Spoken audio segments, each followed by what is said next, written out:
మన ప్రభువైన యేసుక్రీస్తు నామములో అందరికీ హృదయపూర్వక వందనాలు తెలియజేస్తున్నాను. ఈరోజు మనం దేవుని వాక్యాన్ని ధ్యానించుకుందాం. మొదటి సమూయేలు రాసినటువంటి గ్రంథము 16వ అధ్యాయము 7వ వచనాన్ని మనం చదువుకుందాం. అయితే యెహోవా సమూయేలుతో ఈలాగు సెలవిచ్చెను, అతని రూపమును అతని ఎత్తును లక్ష్యపెట్టకుము.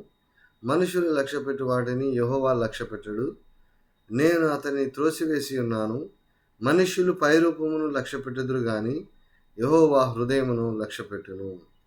హల్లెలూయా. ప్రియులారా, ఈరోజు దేవుని వాక్యాన్ని మనం చూసినట్లయితే ఆయన వాక్యం ఏంటంటే, మనుష్యులు పైరూపమును లక్ష్యపెట్టుదురు కానీ యెహోవా హృదయమును లక్ష్యపెట్టును. ఎవరి హృదయం అయితే మరి నిర్దోషమైనదిగా నిందారహితమైనదిగా ఉంటుందో వారి హృదయాన్ని ఆయన దాన్ని చూస్తాడు. ప్రభు వారి హృదయాన్ని ఆయన గమనిస్తాడు. హల్లెలూయా.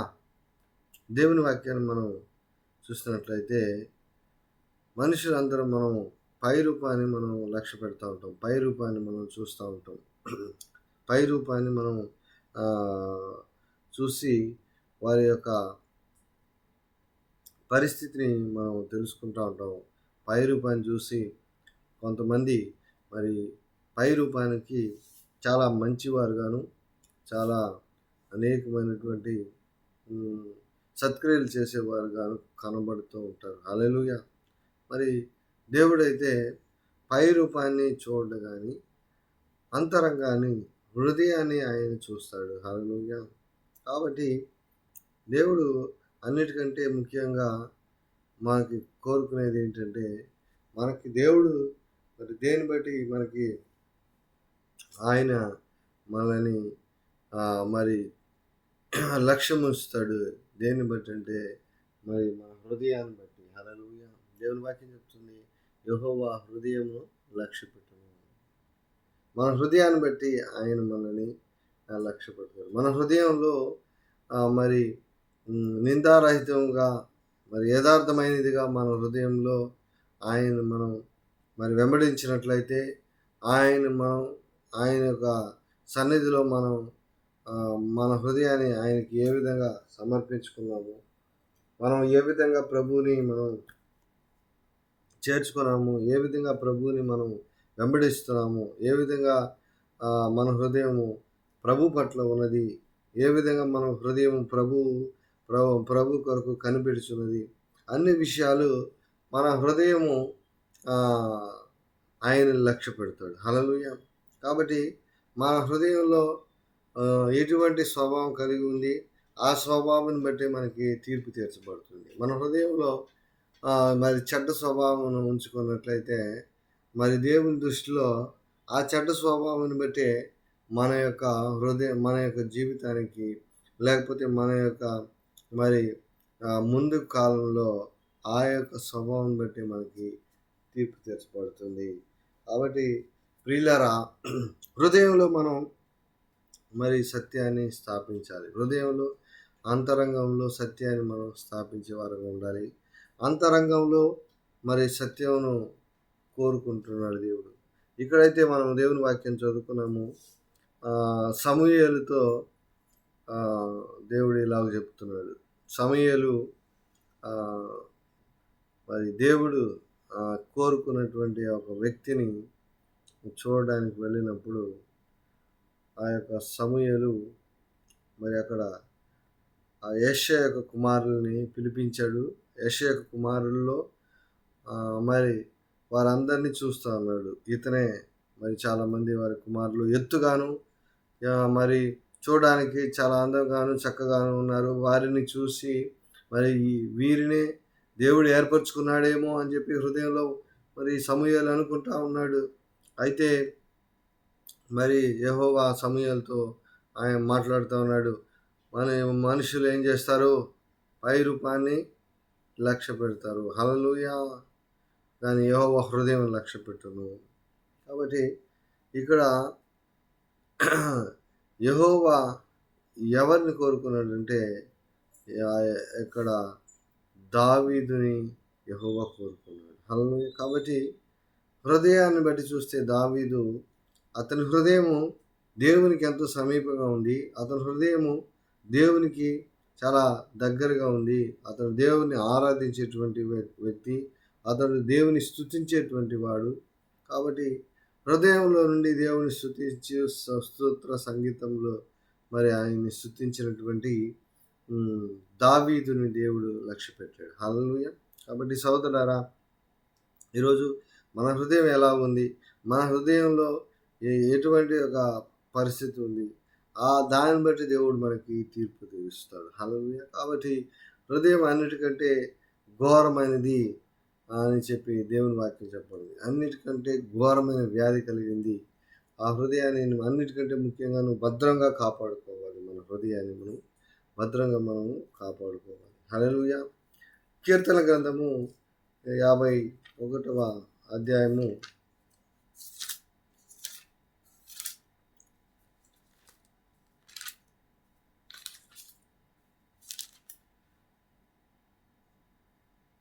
6వ వచనం మనం చదువుకున్నట్లయితే, నీవు అంతరంగంలో సత్యము కోరుచున్నావు, ఆంతర్యమున నాకు జ్ఞానము తెలియజేయుదు. హల్లెలూయా.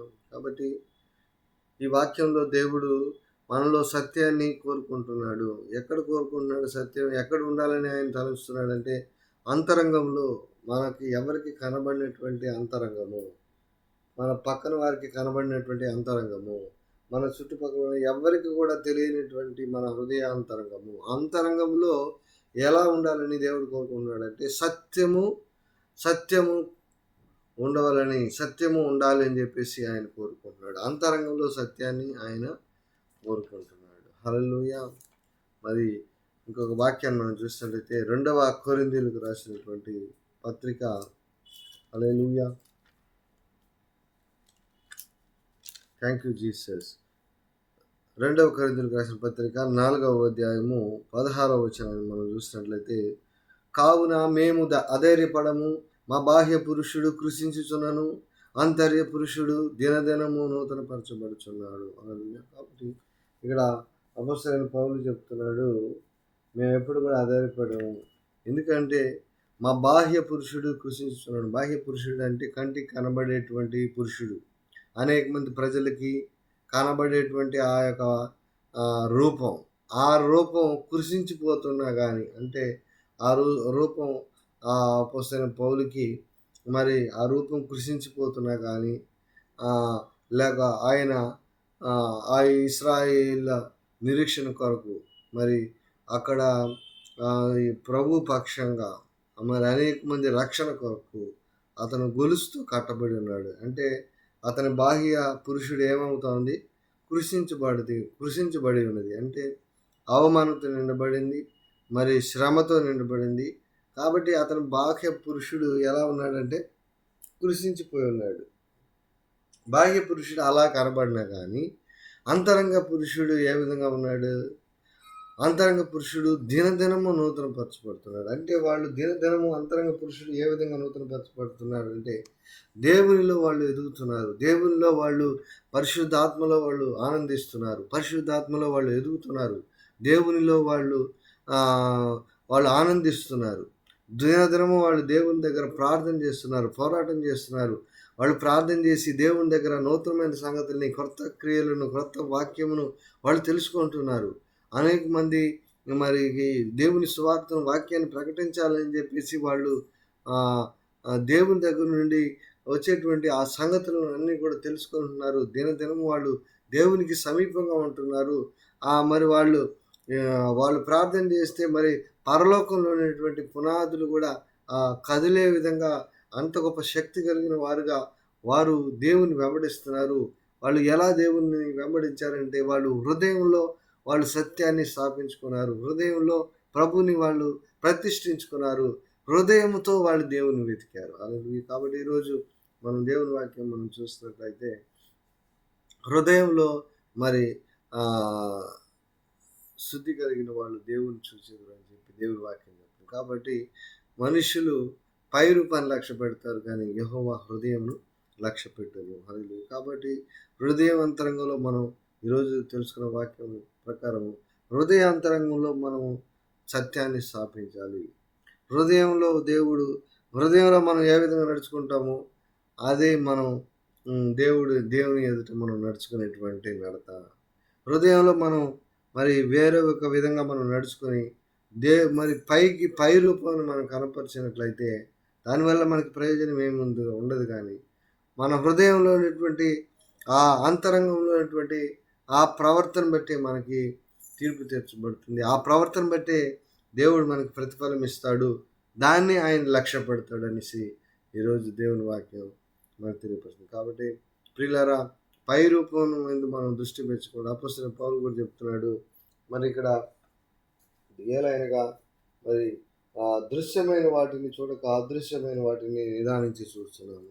ఏదైతే కంటికి కనబడలేదో, అంతరంగం అనేది కంటికి కనబడలేదు, అంతరంగంలో సత్యాన్ని స్థాపించడానికి వాళ్ళు వాటిని నిదానించి చూస్తున్నారు. హల్లెలూయా. అంతేగాని పై రూపం వాళ్ళు పట్టించుకోవట్లేదు.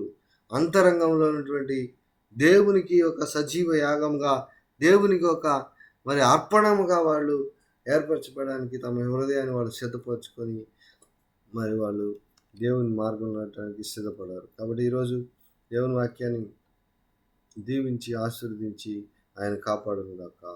ఆమేన్, ఆమేన్. ప్రార్థన చేసుకుందాం. మహాపరిశుద్ధుడైన తండ్రి, మహోన్నతుడైన దేవా, కృపగల తండ్రి, ఈరోజు నీ వాక్యాన్ని మాకు ఇచ్చిన స్తోత్రాలు చెల్లిస్తున్నాను.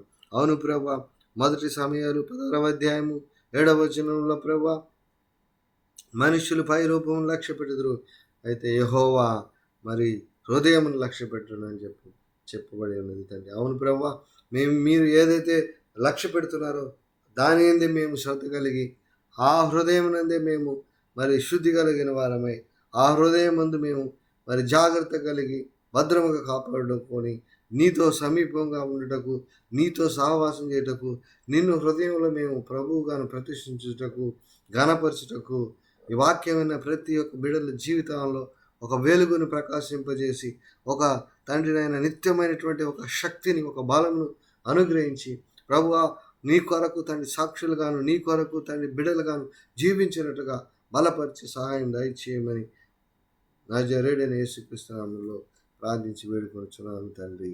ఆమేన్, ఆమేన్.